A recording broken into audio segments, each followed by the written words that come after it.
पिकाचं नुसतं नुकसान नाही झालेलं, तर जमिनी खरडवून गेलेल्या आहेत. म्हणजे अक्षरशः खरडवून गेलाय. त्या खरडवून शब्दाचा अर्थ तिकडे कळतो. जमिनीचा वरचा मातीचा थरच वाहून गेलाय. दगडगोटे वाहून आलेले आहेत.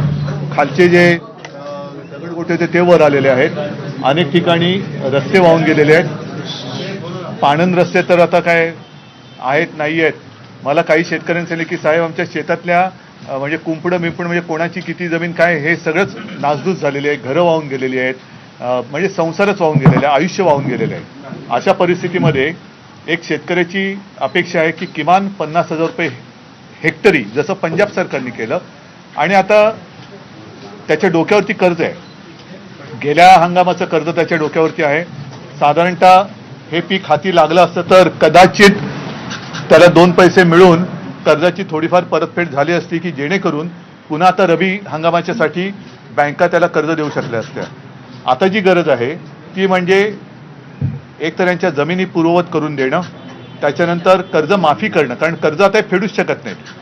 पहिलं कर्ज चढले, कर्जाचं पुनर्गठन म्हणजे जे हप्ते आता भरावे लागतात ते काही काळ थांबवून, पण ते थांबले तरी सुद्धा त्याच्यात वाढ होत राहणार. म्हणजे चक्रवाढ व्याजीसारखं ते झालं.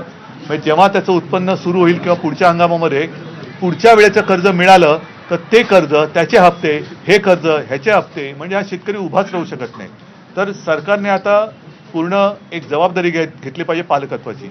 म्हणून मी गेल्याही वेळेला बोललो होतो की माननीय पंतप्रधानांनी सुद्धा ते जे मुंबईत येऊन गेले शेतकऱ्याबद्दल एक अवाक्षर काढलं नाही. त्यांना खरं कल्पना दिली होती की नव्हती हे मला माहिती नाही. की जिथे तुम्ही चाललाय तिकडे विमानतळ आहेच पण शेतकरी सुद्धा आहे. आता त्या शेतकऱ्याबद्दल एक अक्षराने पंतप्रधान काय बोलले नाही. पण पंतप्रधानांचा दौरा सुरळीत व्हावा